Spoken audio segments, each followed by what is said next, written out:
অন্তরকে কলবকে আগুন দিয়ে জ্বালিয়ে দিয়েছে। এই আগুনে ভারতকে সরকার করে দেওয়া হবে। আমরা কসাই মোদী সরকারের কাছে জোর দাবি জানাচ্ছি, অনতিবিলম্বে এই পণ্ডিতকে গ্রেফতার করে আইনের আওতায় এনে বিচার করতে হবে, অন্যথায় সারা পৃথিবী থেকে ভারতকে বিচ্ছিন্ন করে দেওয়া হবে। নাসরুম মিনাল্লাহি ওয়া ফাতহুন করিব। এই পর্যায়ে বক্তব্য নিয়ে আসছেন আন্তর্জাতিক মজলিসে তাহফুজে খতম নবুয়ত বাংলাদেশের সহসভাপতি আল্লামা জহুরুল ইসলাম। আল্লামা জহুরুল ইসলাম।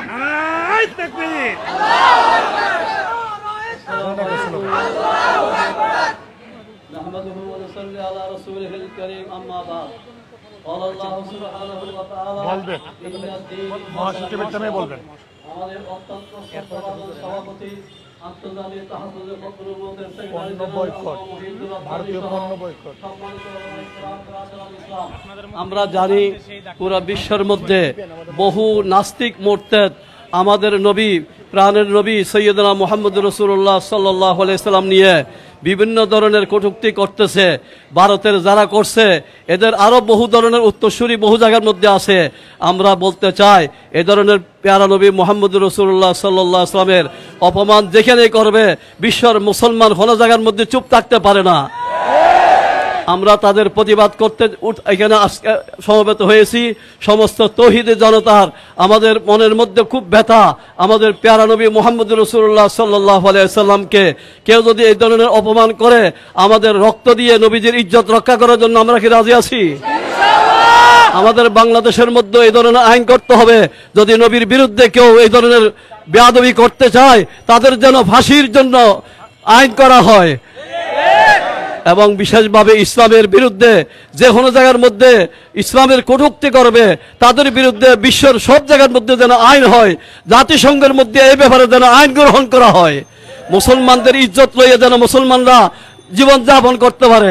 আমাদের সবাই এখানে যারা আসছেন সবাইকে ধন্যবাদ জানাই। ইমানি চেতনার জন্য ভবিষ্যতে এই ধরনের কর্মসূচির মধ্যে অংশগ্রহণ করার জন্য আহ্বান জানিয়ে আমার বক্তব্য এখানে শেষ করছি। নারায়ে তাকবীর। বিশ্ব নবীর অপমান আরে সইবে না রে মুসলমান। নারায়ে তাকবীর।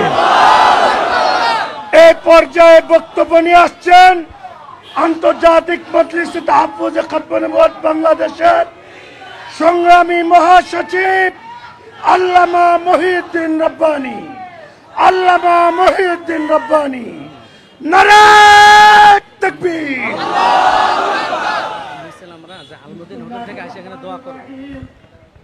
قال النبي صلى الله عليه وسلم من سب نبيا فاقتلوه। সম্মানিত তৌহিদি জনতা, সমবেত হযরত উলামায়ে কেরাম, নেতৃবৃন্দ,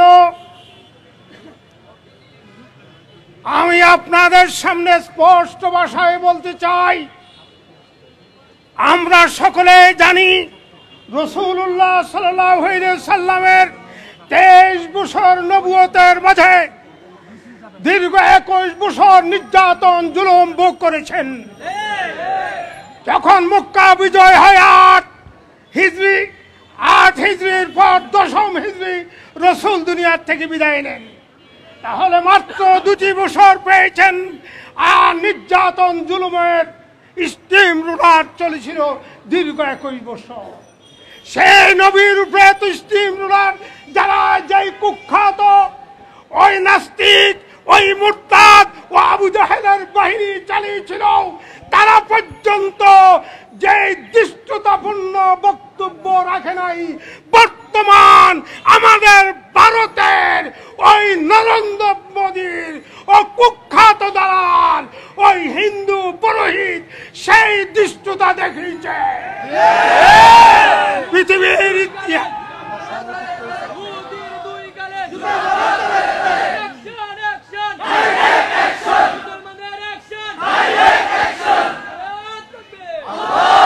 আমাদের নবীজির চরিত্রকে নিয়ে আম্মা জান আয়েশার সাথে নবীজির স্বীকারোক্তি নিয়ে রামগিরি যে বক্তব্য দিয়েছে এবং এই বক্তব্য যেই সমর্থন করেছে নীতিশ রানে যে বিধায়ক, তাদের বক্তব্যের তীব্র নিন্দা জানাচ্ছি।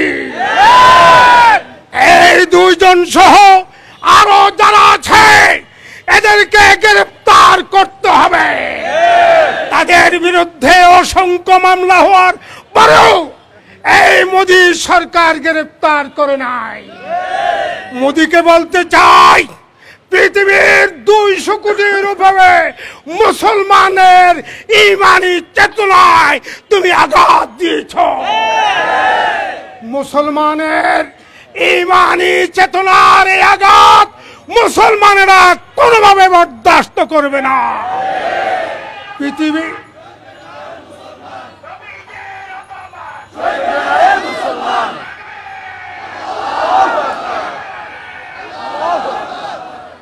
যদি অবিলম্বে তাকে গ্রেফতার করানো হয় তাহলে বাংলাদেশ মুসলমানেরা বসে থাকবে না, আমরা কঠোর সিদ্ধান্ত নিতে বাধ্য হব। প্রয়োজন হলে ভারত প্রয়োজন হলে ভারতীয় দূতাবাস গ্রহণ করার কর্মসূচি দিতে বাধ্য হব।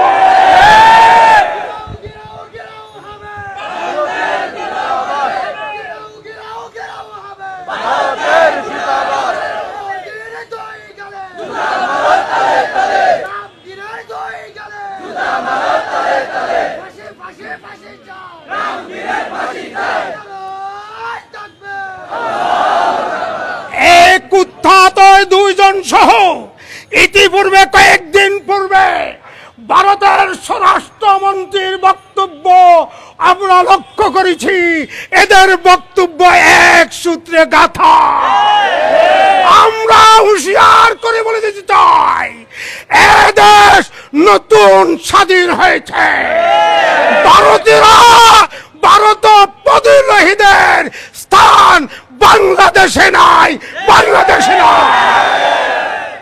আমরা ভারতীয়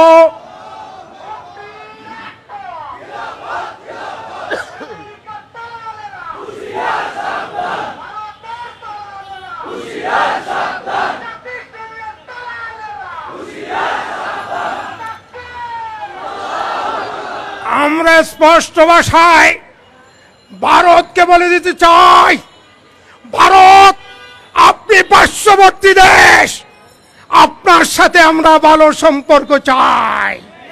আপনি আমাদের উপরে দাদাগিরি করবেন, সেটা সহ্য করা হবে না, হবে না, হবে না। বাংলাদেশ সরকারকে, অন্তর্বর্তীকালীন সরকারকে বলবো, অবিলম্বে রসুলের অবমাননাকারীদের বিরুদ্ধে আপনি আইন প্রণয়ন করুন, আইন পাশ করুন। আপনার অন্তর্বর্তী সরকারের মাধ্যমে আপনি অর্ডিন্যান্স জারি করুন, যেন যারা রসুলের অবমাননা করবে তাদেরকে ব্লাসফেমির মতো আইনের মাধ্যমে ফাঁসি দিতে হবে।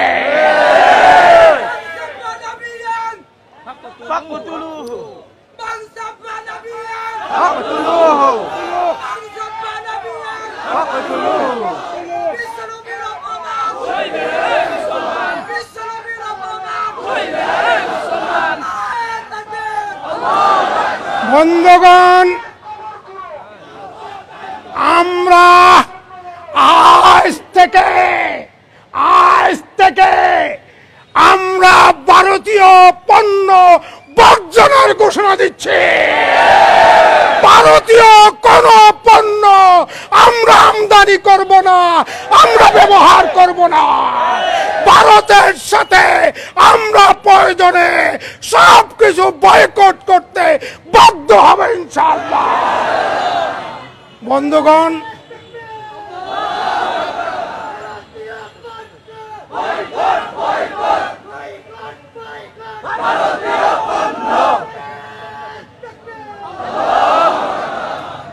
পান আর বেল সহ কাদিয়ানীদের সকল পণ্য আমরা বর্জন করছি।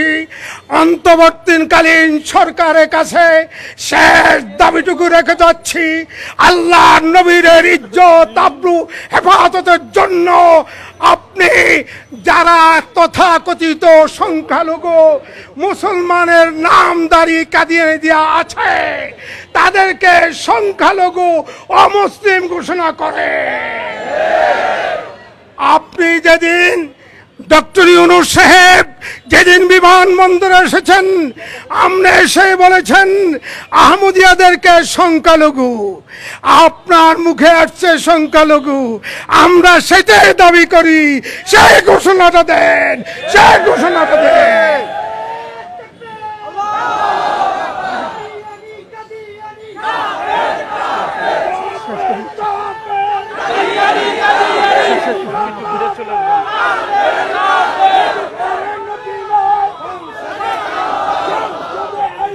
আমরা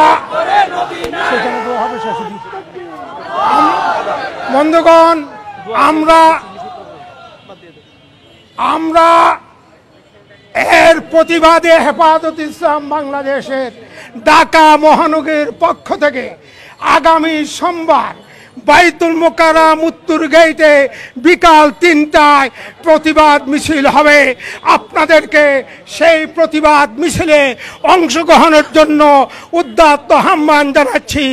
এখন এই দোয়া করবেন না না আমাদের আন্তর্জাতিক মজলিসে তাহফুজে খতমে নবুয়তের সংগ্রামী যুগ্ম মহাসচিব জনাব মৌলানা আব্দুল কাইয়ুম সুবহানী। আমরা ইনশাআল্লাহ এখান থেকে মদিনা হোটেল পর্যন্ত যাব, আলমদিনা হোটেল মোল, তারপরে সেখান থেকে আমরা ইনশাআল্লাহ ফিরে ইনশাআল্লাহ মুনাজাত হবে। এখন আমি সংক্ষিপ্ত মুনাজাত করছি। আলহামদুলিল্লাহ রাব্বিল আলামিন ওয়াস সালাতু ওয়াস সালামু আলা সাইয়্যিদিল আমবিয়া ওয়াল মুরসালিন ওয়া খাতামান নাবিয়্যিন ওয়া আলা আলিহি ওয়া সাহবিহি আজমাইন। আল্লাহ আল্লাহ